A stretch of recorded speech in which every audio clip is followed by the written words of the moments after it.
नमस्ते, आप देख रहे हैं एमडी न्यूज। एमडी न्यूज के मेरदर्शन बुलेटिन में आप सभी का स्वागत है। आज के बुलेटिन के साथ मैं हूं निशा। 26 जनवरी की तैयारियां पूरी हो चुकी हैं। जगह जगह तिरंगी लाइटें नजर आ रही हैं। चारों ओर गणतंत्र दिवस का माहौल है। वहीं बसंत पंचमी की तैयारी भी पूरी हो चुकी है। आसमान में पतंगे नजर आ रही हैं। मार्केट में पतंगे बिकती हुई भी नजर आ रही हैं। 26 जनवरी का पर्व भी काफी उत्साह के साथ मनाया जा रहा है, तो वहीं बसंत पंचमी के पर्व में भी काफी उत्साह नजर आ रहा है। चारों ओर रौनक नजर आ रही है तिरंगी लाइटों की, पतंगों की, और बहुत धूमधाम से दोनों ही पर्व मनाने के लिए सभी तैयार हैं। वहीं राष्ट्रीय पर्व मनाने के लिए हर जाति धर्म के व्यक्ति तिरंगा खरीदते हुए नजर आ रहे हैं, तो पतंग खरीदते हुए भी नजर आ रहे हैं। आज मतदान जागरूकता दिवस के उपलक्ष्य में कॉलेजों में कार्यक्रम का आयोजन किया गया। जी हाँ, जो आरजी पीजी कॉलेज में भी आज मतदान जागरूकता दिवस के उपलक्ष्य में छात्राओं को जागरूक किया गया कि मतदान हमारा अधिकार है। वहीं लखनऊ में 5 मंजिला अनाया इमारत गिरने की जो सूचना थी, उस पर पुलिस जांच कर रही थी, तो सपा के मंत्री शाहिद मंजूर के बेटे और भतीजे का उसमें हाथ बताया जा रहा है, क्योंकि जमीन उनके नाम पर थी और उस बिल्डिंग में शाहिद मंजूर की बेटी भी रह रही थी। बेटे को पुलिस द्वारा कड़ी सुरक्षा के साथ लखनऊ भेजा गया। वहीं दबंगों की दबंगाई इतनी बढ़ती जा रही है कि उसी क्षेत्र में रहने वाले लोग आज इंसाफ की गुहार लगाने पहुंच रहे हैं, साथ साथ पलायन करने को भी मजबूर हैं। महिलाएं सुरक्षित बताई जा रही हैं, लेकिन महिलाएं आज भी सुरक्षित नहीं हैं।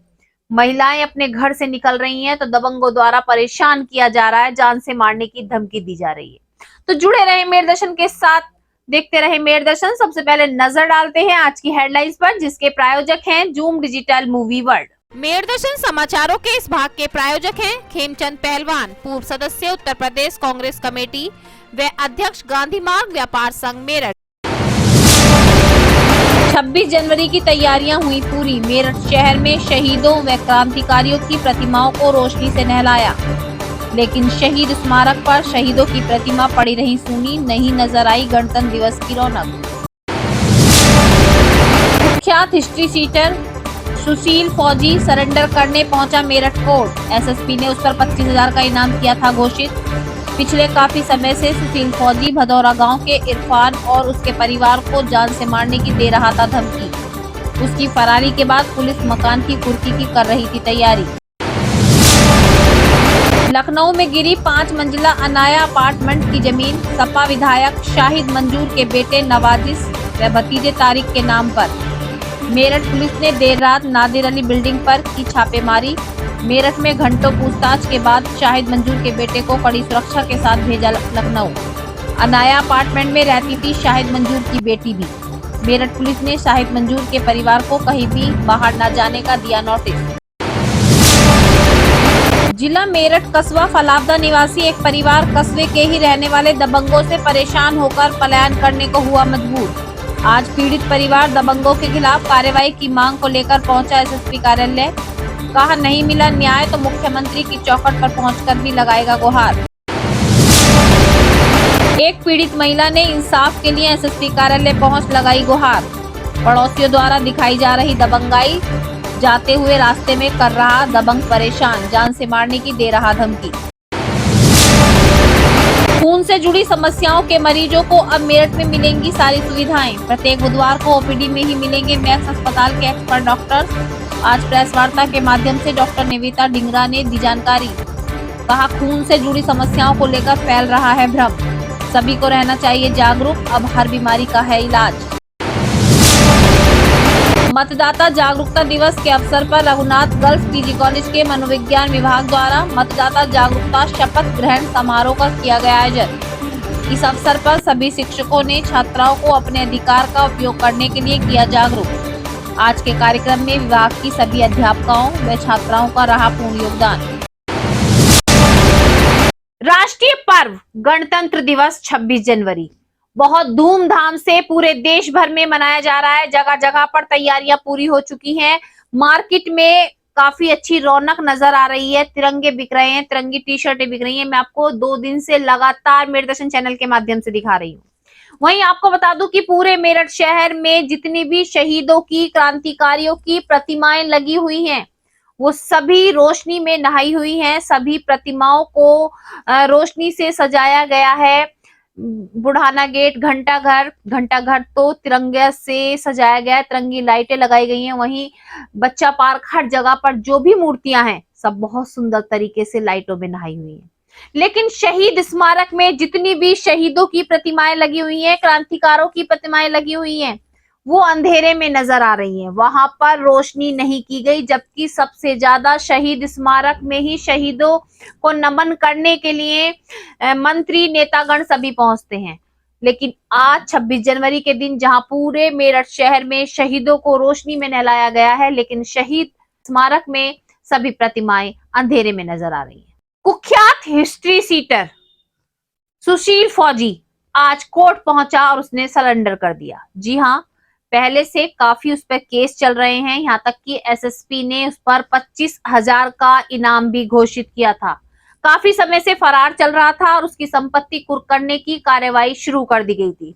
लेकिन अचानक से आज सुशील फौजी ने कोर्ट में पहुंचकर सरेंडर कर दिया। पूरी जानकारी अभी नहीं मिली है, लेकिन सरेंडर करने के बाद उसका जो एक साथी था, जो विपक्षी था, वो जेल में है। और एक दूसरे ने सुशील फौजी के खिलाफ कंप्लेंट भी कराई थी कि सुशील फौजी द्वारा जान से मारने की धमकी दी जा रही है। लेकिन अचानक से सुशील फौजी आज कोर्ट पहुंचता है और सरेंडर कर देता है। पूरी जांच की जा रही है कि आखिर पूरा मुद्दा क्या है। इतना बड़ा हिस्ट्री सीटर जो फरार चल रहा था, जिस पर इनाम भी रखा गया था, आज वो अचानक से आकर सरेंडर क्यों कर रहा है? भैया आप लोग यहीं पर जाओ, भैया हट जाओ जरा, आप लोग हट जाओ। लखनऊ में 5 मंजिला अनाया अपार्टमेंट गिरने की जो सूचना है वो आप सभी देख रहे होंगे, हर टीवी चैनल पर चल रही है। मैंने भी आपको बताया कि लखनऊ में 5 मंजिला अनाया अपार्टमेंट गिर गया, जिसकी कड़ी मेरठ से जुड़ी है। जी हां, सपा के मंत्री शाहिद मंजूर के बेटे और भतीजे के नाम पर इस जमीन को लिया गया है। जब पूरी जांच की गई, काफी देर मेरठ में पूछताछ की गई, तब पता चला कि शाहिद मंजूर के बेटे और उसके भतीजे के नाम पर जमीन थी। बात यही नहीं खत्म होती, शाहिद मंजूर की बेटी भी अनाया अपार्टमेंट में रहती थी। लगातार पूछताछ की गई और पूछताछ के बाद शाहिद मंजूर के बेटे को कड़ी सुरक्षा के साथ लखनऊ भेजा गया और पूरे परिवार के लिए नोटिस जारी किया गया कि कोई भी परिवार का सदस्य यहां से छोड़कर कहीं भी नहीं जाएगा। रात पुलिस ने शाहिद मंजूर के बेटे नवाजिश को ले गई थी। क्या सर पूरा प्रकरण, इस बात पर सर जानकारी चाहिए। कल लखनऊ में अलाया अपार्टमेंट नाम की एक बिल्डिंग कोलैप्स हो गई थी। इसी सिलसिले में पूछताछ हेतु जनपद मेरठ से नवाजिश शाहिद नाम के एक व्यक्ति को लखनऊ भेजा गया है, जहां कमिश्नरेट लखनऊ पुलिस उनसे आगे की पूछताछ करेगी। सर यही प्रकरण सर सामने आया या कुछ और भी मामले सामने आए सर? नहीं, मेरठ पुलिस या हम लोग की जानकारी में इतनी ही बात है। थाना फलादा क्षेत्र में सस्ते गल्ले की दुकान पर धांधलेबाजी की जा रही थी। धांधलेबाजी में राशन देने के समय पर राशन कम दिया जा रहा था, जिसका विरोध किया समाज सेवी मोहित त्यागी ने। जब उसने विरोध किया तो वहीं पर दुकान पर जो 2 उनके बेटे बैठे हुए थे, उनके द्वारा उनके साथ मारपीट की गई, जाति सूचक शब्द बोले गए और काफी अभद्र बातें कही गई। बात यही खत्म नहीं हो जाती, जान से मारने की धमकी दी गई। आज मोहित त्यागी अपने परिवार के साथ एसएसपी कार्यालय पहुंचा। उसने कहा कि परिवार को धमकाया जा रहा है, जान से मारने की धमकी दी जा रही है और पुलिस कार्रवाई करने की बजाय उसी पर जो शिकंजा कसे हुए हैं। वो तो केवल हेल्प कर रहा था, क्योंकि क्षेत्रवासियों को राशन कम दिया जाता था। जब इसकी सूचना मिली तो वो एक समाज सेवी है, अधिकारियों से उसने इसकी कंप्लेंट की। इस कंप्लेंट करने के कारण ही सस्ते गल्ले की दुकान पर बैठे हुए दोनों भाइयों ने उसके साथ मारपीट की और उसके परिवार में उसकी पीड़ित पत्नी को साथ भी अत्याचार किया। उसने कहा कि आज इंसाफ के लिए एसएसपी कार्यालय आया है, लेकिन अगर एसएसपी द्वारा भी कानूनी कार्रवाई नहीं होगी तो मुख्यमंत्री की चौखट तक दरवाजा खटकाएगा।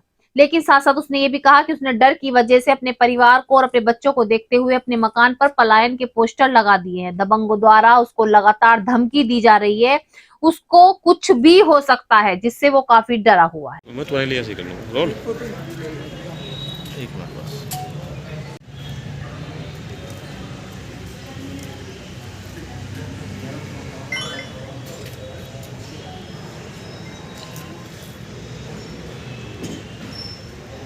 ये है, मेरा नाम मोहित तोमर है। मैं कस्बा फलादा, थाना फलादा का निवासी हूँ और एक समाज सेवा करता हूँ, असहाय लोगों के साथ खड़ा हो जाता हूँ। देखो तो सही एक बार रिफ्रेश मार के भाई। कहीं किसी को ना देनी पड़े तो फलाउदा मैसेज आशा देवी ले लो बेटा। आ गया एसपी सिटी का, कहो तो भेजो इसी पर नवाजिश। नवाजिश पे आ गया। जल्दी दो, जल्दी तुरंत।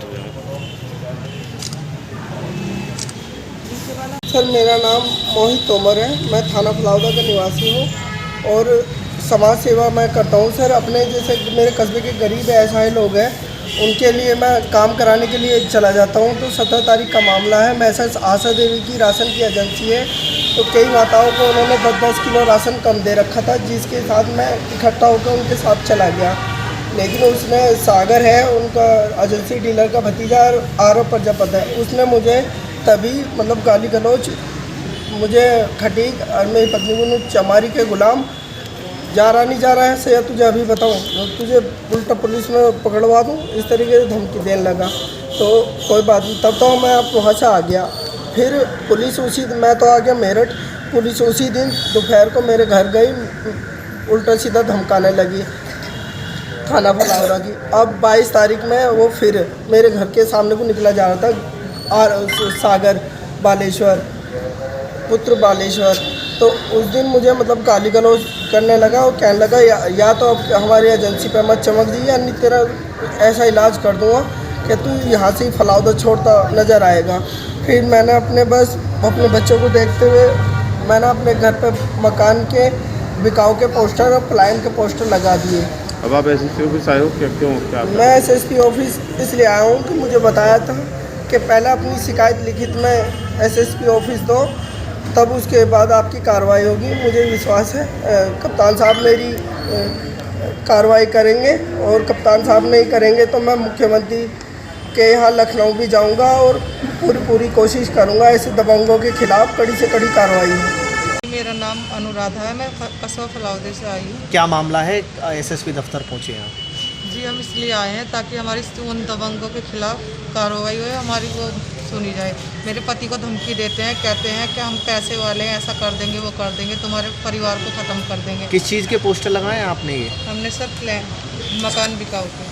मकान बिकाओगे? दबंगों से परेशान होकर मकान बेचने के लिए मजबूर हो? जी मजबूर है जी, धमकी देते हैं वो रात दिन, क्योंकि छोटा सा हमारा दूध का काम है, हमारे पति सुबह को उठ के जाते हैं, तो इसकी वजह से हमने सोच लिया कि हम यहाँ पे।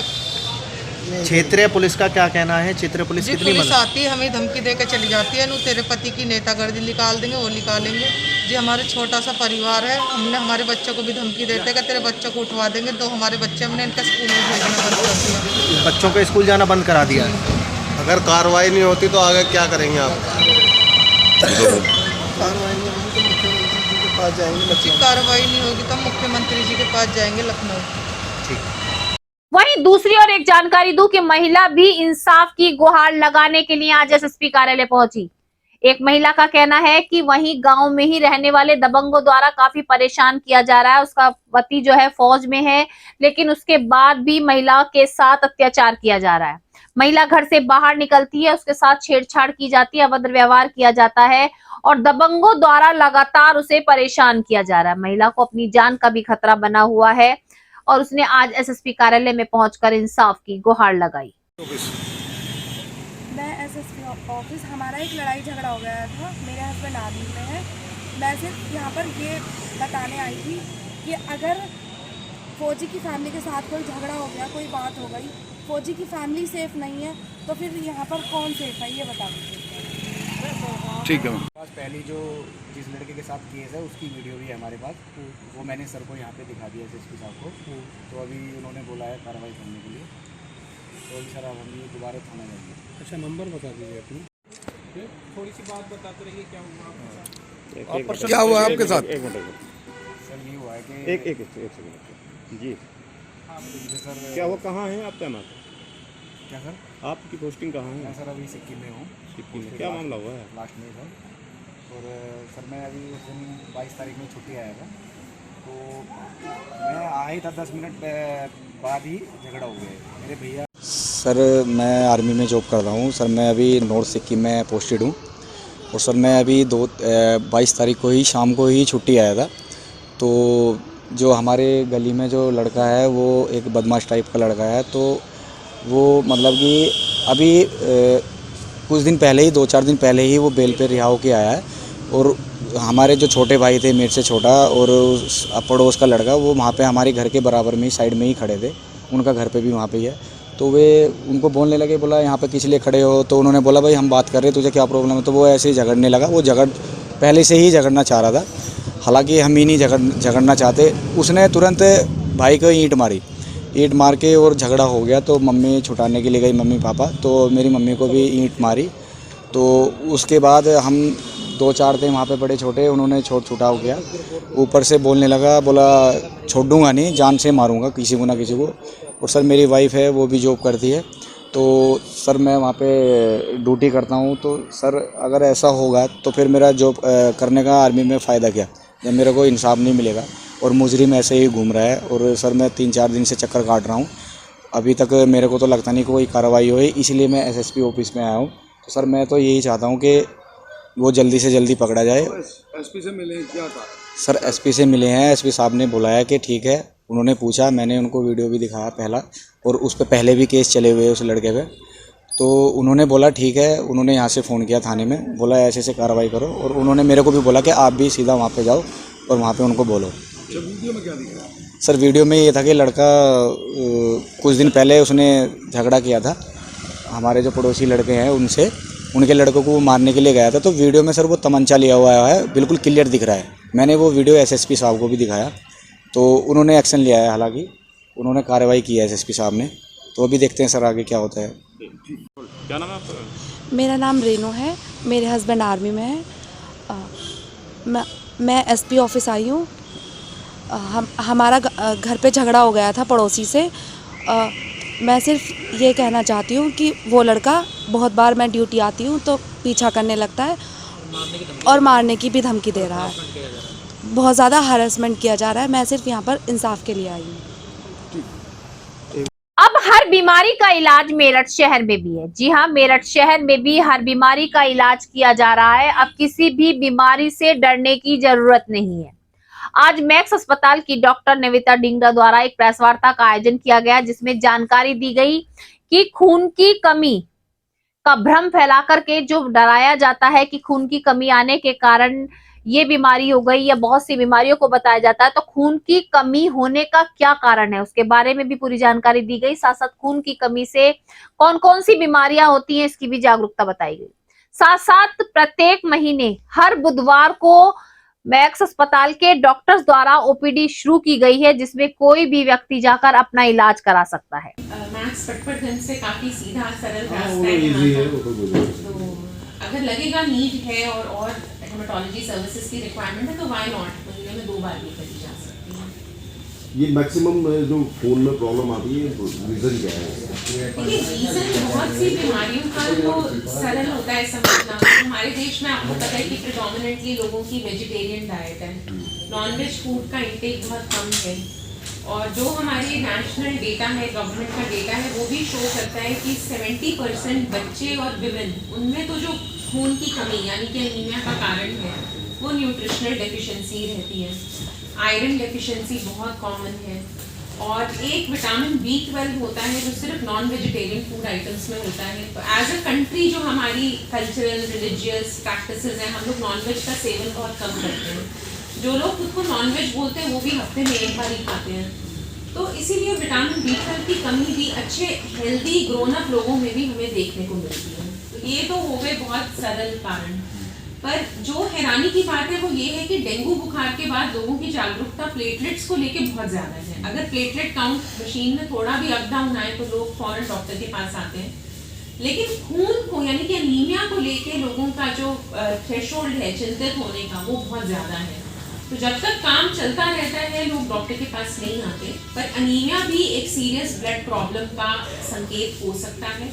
वो सरल भी हो सकता है जैसे विटामिन की कमी, लेकिन बड़ी खून की बीमारियां जैसे कि leukaemia, aplastic anaemia, MDS, multiple myeloma जो कि वृद्ध लोगों में होता है, उसका भी एक लक्षण, पहला लक्षण सिर्फ एनीमिया हो सकता है। तो उसको भी इग्नोर नहीं करना चाहिए। एक एज के बाद हर साल अपने ब्लड टेस्ट कराने चाहिए। उनमें कुछ भी अगर आपको लगता है अपने फिजिशियन से ही कंसल्ट करिए ताकि वो आगे आपको गाइड कर सकें। मतदाता जागरूकता दिवस के उपलक्ष्य में आज आरजीपीजी कॉलेज के मनोविज्ञान विभाग द्वारा सभी छात्राओं को शपथ दिलाई गई। शपथ ग्रहण कार्यक्रम का आयोजन किया गया, जिसमें सभी छात्राओं ने मनोविज्ञान विभाग की जो सभी छात्राएं थी वहां पर उपस्थित रहीं और अध्यापकों द्वारा उनको शपथ दिलाई गई। उनको जागरूक किया गया कि मतदान हमारा अधिकार है, हमें अपने मतदान का इस्तेमाल बहुत सोच समझ कर करना चाहिए, क्योंकि हमारा एक मत 100 के बराबर है, 100 से बड़ी कीमत है। एक मत के कारण सरकार बदल सकती है और एक मत के कारण सरकार जो है गिर भी सकती है। बहुत सारी चीजों के प्रति उनको जागरूक किया गया और बताया गया कि अपने मत का इस्तेमाल जरूर करें, अपने मत को बेकार ना करें और मतदान करना हमारा अधिकार है। हम सब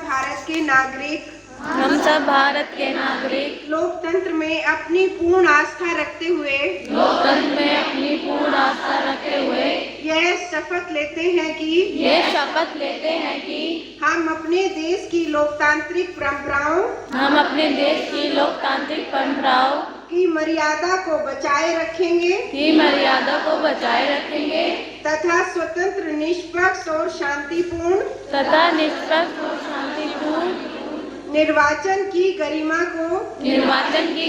को अक्षुण्ण रखते हुए निर्भीक होकर धर्म, वर्ग, जाति, समुदाय, भाषा अथवा अन्य किसी भी प्रकार के प्रलोभन से प्रभावित हुए बिना सभी निर्वाचनों। आज के मेरे दर्शन बुलेटिन में बस इतना ही। तेज और ताजा खबरें जानने के लिए देखते रहिए मेरे दर्शन। यदि आप भी हमारे साथ जुड़ना चाहते हैं या स्पेशल बुलेटिन बनवाना चाहते हैं तो नीचे दिए गए नंबर पर संपर्क करें, सब्सक्राइब करें MD न्यूज मेरठ।